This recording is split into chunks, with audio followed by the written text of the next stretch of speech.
இந்த 3XOட MX1ஓட ஃபீச்சர்ஸ்லாம் நம்ம பார்க்குறப்போ ஒரு கார் வந்து நம்மளுக்கு அப்படியே ஞாபகம் வந்துச்சு. அது என்னன்னு கேட்டிங்கன்னா பலினோ. இந்த பலினோவுக்கும் 3XOவுக்கும் என்ன சம்மந்தம் அப்படின்னு கேட்குறீங்களா? இந்த ஃபீச்சர் வைஸ் ஹேட்ச்பேக் காரில் பேஸ் வேரியண்ட்லேயே அதிகமான ஃபீச்சர்.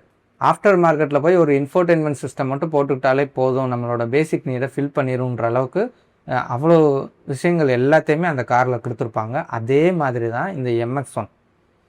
இது வந்து நம்ம ஃபுல்லாக பார்க்கலாம். இது பார்க்குறப்பே நிறைய எக்ஸைட்டான விஷயங்கள்லாம் இதில் இருக்குது. ஸோ இன்றைக்கி வந்து இந்த வீடியோக்குள்ளே நம்ம போயிடலாம். 3XO எந்த காரோட டெஸ்ட் ட்ரைவ் எக்ஸ்பீரியன்ஸ் போட்டாலும் அதில் கீழே ஒரு 2 கமெண்ட்டு 3XOவோட டெஸ்ட் ட்ரைவ் எக்ஸ்பீரியன்ஸ் போடுங்க. நாங்களாங்க போட மாட்டோன்றோம். காரை தான் புக் பண்ணி வெயிட்டிங் பீரியட் வச்சு கொடுக்குறான்னு பார்த்தா டெஸ்ட் ட்ரைவுக்கு புக் பண்ணி 2 மாதம் கழிச்சு தான் வண்டி கிடச்சிச்சு. ஒரு வழியாக நீங்கள் ஆவலுடன் எதிர்பார்த்து கொண்டிருந்த 3XO டெஸ்ட் ட்ரைவுக்கு கிடச்சிருச்சு. டெஸ்ட் ட்ரைவ் எக்ஸ்பீரியன்ஸ் பண்ணியாச்சு. ஸோ இந்த காரில் சொல்கிறதுக்கு எக்ஸைட்மெண்ட்டாக நிறைய விஷயம் இருந்துச்சு. அதனால் இந்த வீடியோ வந்து முடிஞ்ச அளவுக்கு ஷார்ட் பண்ணி பார்த்தோம். இருந்தாலுமே இந்த வீடியோ பெரிய வீடியோவாக தான் வந்திருக்கு. Rear seat comfort, handling, overall பெர்ஃபார்மன்ஸ்னு தனித்தனியாக சப்டைட்டில் கொடுத்து டைம் நோட் பண்ணி டெஸ்கிரிப்ஷனில் வச்சுருக்கேன். ஸோ நீங்கள் டைரெக்டாக எதை பார்க்கணுன்னு நினைக்கிறீங்களோ அதை மட்டும் கிளிக் பண்ணி கூட பாருங்கள். ஹாய். இந்த 3XOவில் 2 டைப் ஆஃப் என்ஜின்ஸ் இருக்குது. இன்றைக்கி நம்ம பார்க்குற வேரியண்ட் வந்து மஹிந்திரா 3XOவில் இருக்கக்கூடிய பேஸ் வேரியண்ட்டான MX1. இப்போது இதில் நம்மளுக்கு வர்றது வந்து MPFI engine, 1.2 litre 3 cylinder engine, petrol engine.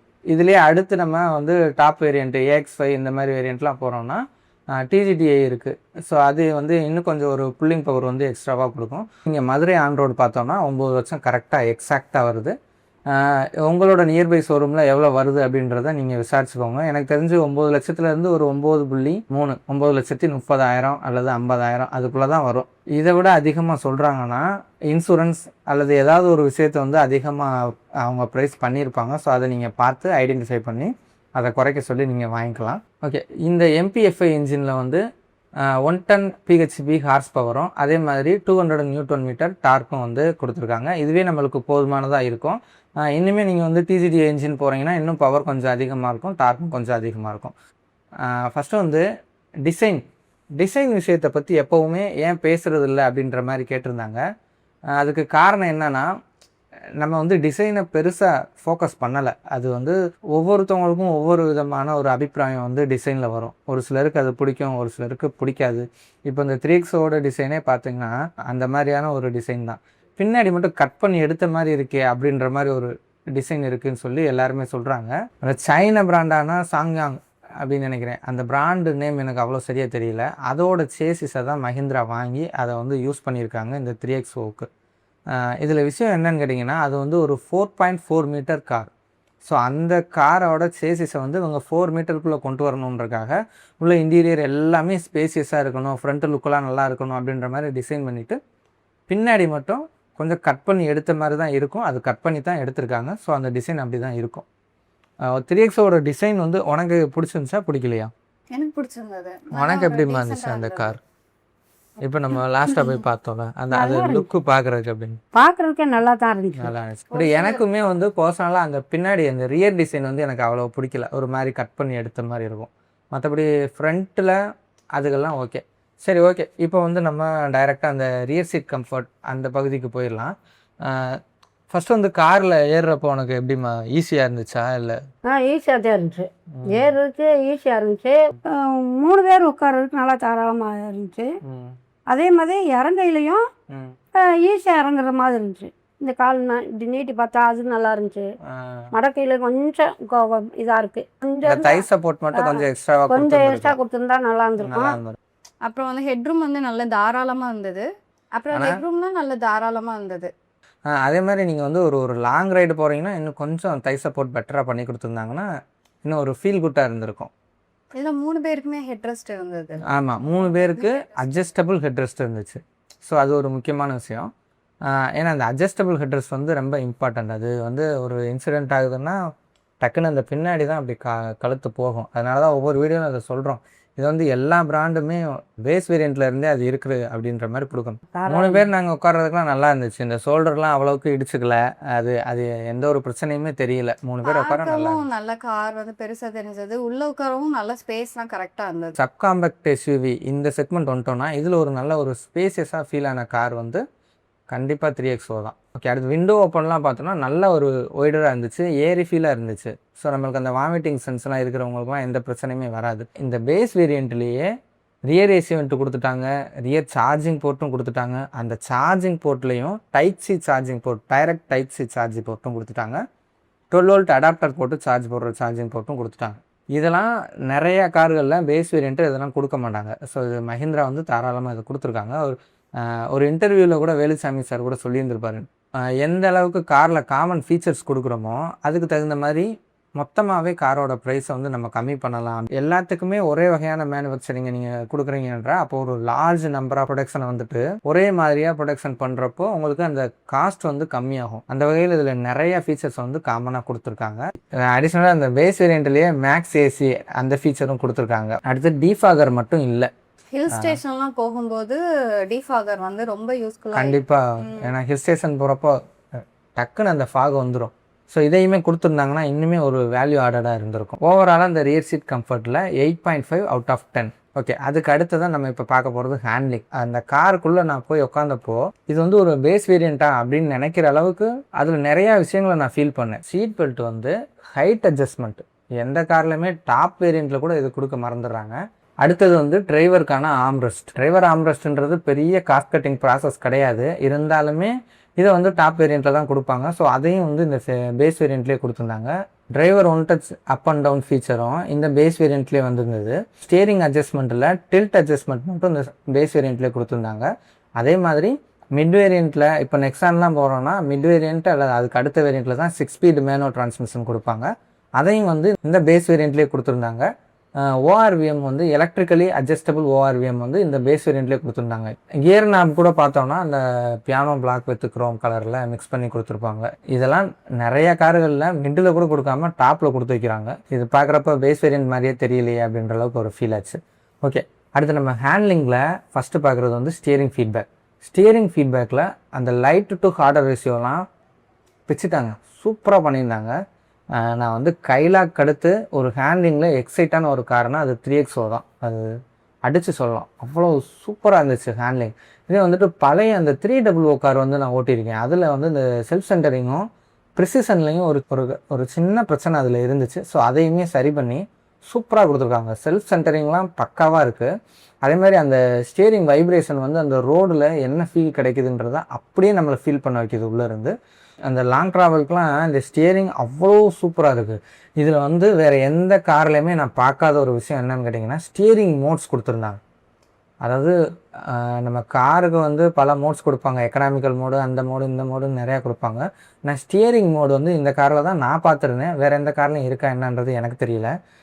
அதுலேயே வந்து உங்களுக்கு கம்ஃபர்ட், நார்மல், ஸ்போர்ட் அப்படின்னு சொல்லி 3 மோடு இருக்குது. இப்போ நீங்கள் சிட்டிக்குள்ளே போகிறீங்கன்னா அந்த கம்ஃபர்ட்டில் போட்டு ஓட்டினோன்னா அவ்வளோ சாஃப்டாக இருக்குது, சரியான சாஃப்டாக இருக்குது. நான் அந்த ஹூண்டாய் கார்களில் தான் இந்த சாஃப்ட்டை வந்து ஃபீல் பண்ணேன், அவ்வளோ சாஃப்டாக இருக்குது. இதே வந்து நீங்கள் நார்மல் போட்டு யூஸ் பண்ணுறீங்க அப்படின்னா கொஞ்சம் ஒரு நெக் டு நெக் டிராஃபிக் இல்லாமல் ஒரு நார்மலான டிராஃபிக்காக இருக்கட்டும், அல்லது ஒரு நார்மலான ஒரு வில்லேஜ் ரோடுகள், பேட் ரோட்ஸ் அதெல்லாம் யூஸ் பண்ணோன்னாலும் ஒரு சூப்பரான ஒரு விஷயங்கள் நம்மளுக்கு அதுலேருந்து கிடைக்கிது. அதே மாதிரி இன்னொரு ஸ்போர்ட் மோடு போட்டோம்னா அந்த சஸ்பென்ஷனும் இருக்கட்டும், அந்த ஸ்டியரிங்கும் இருக்கட்டும், அவ்வளோ வெயிட்டு அவ்வளோ ஹெவியராக ஃபீல் பண்ணுது. நீங்கள் வந்து ஸ்போர்ட் மோடு போட்டிங்கனாலே ஒரு வெயிட் வந்து ஆட் ஆன மாதிரி இருக்குது அந்த ஸ்டியரிங்கில், அவ்வளோ சூப்பராக இருக்குது. நீங்கள் ஹைவேல வந்து 100லேருந்து 120 கிலோமீட்டர் ஸ்பீடு போனீங்கனாலும் செம்மையாக இருக்குது. இதே நம்ம வந்து இது எல்லாமே AX5க்கும் அடுத்த வேரியண்ட்டில் இருந்து தான் இந்த ஸ்டியரிங் மோடு ஃபீச்சர் கிடைக்குது. ஆனால் இப்போ நம்ம எடுக்கிறது வந்து MX1, இதில் வந்து ஸ்டியரிங் மோட்ஸ் கிடையாது. அப்போ உங்களுக்கு ஒரு டவுட் வரும், ஸோ ஸ்டியரிங் மோடு இல்லாத கார்களில் அப்போ அந்த ஸ்டியரிங் வந்து எந்த வகையில் டிஃப்ரெண்ட் ஆகும் அப்படின்னு கேட்டிங்கன்னா, இந்த ஸ்டியரிங் மோட்ஸ் அப்படின்றது ஒரு சாஃப்ட்வேரில் அடிஷ்னலாக சேர்க்குற ஒரு விஷயங்கள் தான். மற்றபடி மெக்கானிசம் பார்த்தீங்கன்னா ஸ்டியரிங் மெக்கானிசம் வந்து பேஸ் வேரியண்ட்டாக இருந்தாலும் சரி, டாப் வேரியண்ட்டாக இருந்தாலும் சரி, ஸ்டியரிங் மெக்கானிசம் ஓகே தான். ஓகேங்களா? இப்போ உங்களுக்கு தேவையான இடத்துல நீங்களாகவே அதை அட்ஜஸ்ட் பண்ணி சாஃப்ட்ராகவோ ஹார்டராகவோ மாற்றிக்கலாம் அப்படின்றதுக்கு தான் இந்த மோட்ஸ் யூஸ் ஆகுது. மற்றபடி நீங்கள் நார்மலாக அந்த ஸ்டீரிங் மோட் இல்லாத கார்களில் ஆட்டோமேட்டிக்காக அதுவே நீங்கள் என்ன ஸ்பீடில் போகிறீங்க, எந்த மாதிரி ரோடில் போகிறீங்க, அதெல்லாம் வந்து அதுவே சென்ஸ் பண்ணி அதுவே சூப்பராக கொடுக்குது. ஸோ அதனால் எந்த பிரச்சனையுமே இல்லை. ஏன்னா எக்ஸ்ட்ராவாக ஒரு விஷயம் என்னென்னா, நீங்கள் ஸ்போர்ட் மோடில் போடுறப்போ கொஞ்சம் உங்களுக்கு அந்த ரெவிங் கொஞ்சம் ஒரு மாதிரி பர்ஃபெக்டாக இருக்கிற மாதிரி ஃபீல் ஆகும். ஒரு அந்த ஸ்போர்ட்டியான ஃபீல் கிடைக்கும். அது மட்டும் கொஞ்சம் இந்த பேஸ் வேரியண்ட்டில் கிடைக்காது. பட் அது ஒரு பெரிய பிரச்சனை கிடையாது. ஸோ இந்த ஸ்டியரிங் வந்து 4.4 கொடுத்தாச்சு. பாடி ரோல் வந்து உள்ளே உட்காந்துருக்கப்போ உனக்கு எதுவும் ஃபீல் ஆச்சாம்மா? இப்படி அலப்புற மாதிரி அதெல்லாம் இல்லை, நல்லா இருந்துச்சு. உனக்கு அந்த மாதிரி எதுவும் ஃபீல் ஆச்சு? எந்த ஒரு ஃபீலுமே தெரியல. டிரைவ் பண்ணும்போது நல்ல ஸ்பீடா போகும்போது கூட கார் வந்து கொஞ்சம் கூட வந்துட்டு குலுங்கல, எந்த ஒரு அசைவுமே தெரியல. உள்ள இருக்கிற எங்களுக்கு எந்த ஒரு இதுவும் தெரியல. வீடியோ இதெல்லாம் எடுக்கிறதுக்கு எங்களுக்கு வந்து ரொம்ப கம்ஃபர்டபுளா இருந்தது. ரொம்ப ரொம்ப ரொம்ப மைன்யூட்டாக நோட் பண்ணுற அளவுக்கு தான் ஒரு பாடி ரோல் ஃபீல் ஆச்சே தவிர அது பெரிய அளவில் பாதிப்பை ஏற்படுத்தவே இல்லை. அதுக்கு வந்து இந்த சஸ்பென்ஷன் சூப்பராக டியூன் பண்ணியிருக்காங்க. அந்த சஸ்பென்ஷன் வந்து அதுக்கு அவ்வளோ ஹெல்ப்ஃபுல்லாக இருக்குது. இப்போ FTD சஸ்பென்ஷன் யூஸ் பண்ணியிருக்காங்க, ஃப்ரீக்வென்சி டிபெண்டன்ட் டேம்பிங் அந்த சஸ்பென்ஷன் யூஸ் பண்ணியிருக்காங்க. இது வந்து சென்சாரோ வயர் சம்மந்தமான விஷயங்களோ எதுவுமே கிடையாது. ஜஸ்ட் வந்து ஒரு ப்ரெஷர் வால்வு, ஆயில் ப்ரெஷர் வால்வை யூஸ் பண்ணி இதை வந்து அவங்க சூப்பராக பண்ணியிருக்காங்க. நீங்கள் வந்து ஒரு பேட் ரோட்ஸில் போகிறீங்க, வண்டி குலுங்கிறத வந்து அது ஃபீல் பண்ணி, ஸோ அப்போ என்ன ஆகுதுன்னா அந்த ஆயில் வால்வ் வந்து தன்னால் ஓப்பன் ஆகுது. ஸோ ஓப்பன் ஆகிட்டு இந்த சஸ்பென்ஷனில் வந்து அந்த ஆயில் வந்து அது ஃபில் பண்ணுது. ஃபில் பண்ணி அவங்கள ரொம்ப கீழே இறங்க விடாமல் வச்சுக்கிறது. ஸோ அந்த அடியை வந்து அவங்க உடம்புல ஏற்றுறது இல்லை. இதே மாதிரி நீங்கள் வந்து ஹைவேஸில் போகிறப்போ கொஞ்சம் நார்மல் ஸ்பீடில் போகிறீங்க அப்படின்னா அந்த ஆயில் வால்வ் வந்து ஆட்டோமேட்டிக்காக க்ளோஸ் ஆகிக்கிறது. இதே வந்து நீங்கள் ஒரு ஹை ஸ்பீடாக போகிறீங்க அப்படின்னா என்ன ஆகுதுன்னா ஆயில் வால்வ் ஓப்பன் ஆகி ஃபுல்லாக ஆயில் ஃபில் பண்ணி உங்களுக்கு இன்னும் கொஞ்சம் அது ஒரு ஸ்டிஃபர் கண்டிஷனையும் கொடுக்குது. அதுக்கடுத்து நம்ம பிரேக்கிங் அண்ட் ஸ்டெபிலிட்டி பார்த்தோம்னா இந்த பேஸ் வேரியண்ட்லேருந்தே 4 வீல் டிஸ்க் கொடுக்குறது ஒரே ஒரு கார் இது மட்டும்தான். ஸோ பிரேக்கிங்கில் எந்த பிரச்சனையும் இல்லை. நீங்கள் எங்கே நிற்கன்னு நினைக்கிறீங்களோ அங்கே நிற்குது. அவ்வளோ ஷார்ப்பான பிரேக்கிங் இருக்குது, சூப்பராக இருக்குது. ஓகே, அந்த கியர் சாஃப்ட்னஸை அடுத்து கிளச்சோட அந்த சாஃப்ட்னஸ் ஹார்ட்னஸ்லாம் எப்படி இருந்துச்சுன்னு பார்த்தோம்னா அந்த ஹூண்டாய் மாருதியை கம்பேர் பண்ணுறப்போ கொஞ்சம் ஒரு படி கீழே இருந்துச்சு. அடுத்ததாக டயர் சைஸ் பார்த்தோம்னா R16 டயர் கொடுத்துருந்தாங்க. அதான் அந்த ஹேண்ட்லிங்கில் எந்த விதத்துலையும் குறைச்சல் வரவே கூடாதுன்றதுல ரொம்ப கான்சியஸாக ஒர்க் பண்ணியிருக்காங்க. கைலாக்குக்கு போட்டியான ஒரு கார்னா அது 3XO மட்டும்தான். பிளைண்ட் ஸ்பாட் மேனேஜ்மெண்ட் பார்த்தோன்னா நீங்கள் இந்த இப்போ டாப் வேரியண்ட்லாம் போகிறீங்கன்னா அதில் 360 கேமரா அதெல்லாம் இருக்குது. ஸோ அது பிளைண்ட் ஸ்பாட் இல்லாமல் நம்ம ட்ரை பண்ணுறதுக்கு ஈஸியாக இருக்குது. ஆனால் இந்த பேஸ் வேரியண்ட்டில் பிளைண்ட் ஸ்பாட் கொஞ்சம் எக்ஸ்ட்ராவே ஃபீல் ஆகுது. அந்த வண்டி வந்து கொஞ்சம் நல்ல ஒரு சாலிடான பில்ட் இருக்கிறதுனால அந்த ஏபில்லர் பார்த்திங்கன்னா நல்ல ஒரு தடிமனாக இருக்குது. ஸோ நீங்கள் வந்து ஒரு பைக்கோ ஏதோ ஒன்று மேலே ஏறி வருதுன்னா கண்டிப்பாக அந்த ஏபில்லர் மறைச்சிடும். ஸோ அதை கொஞ்சம் கான்சியஸாக ட்ரை பண்ணணும். அதே மாதிரி ரியரில் பார்த்தோம்னா ரியர் வியூ மிரர் வந்து சின்னதாக தான் இருக்குது. ஸோ அதுலேயும் கொஞ்சம் உங்களுக்கு வந்து பிளைண்ட் ஸ்பாட் கிடைக்குது.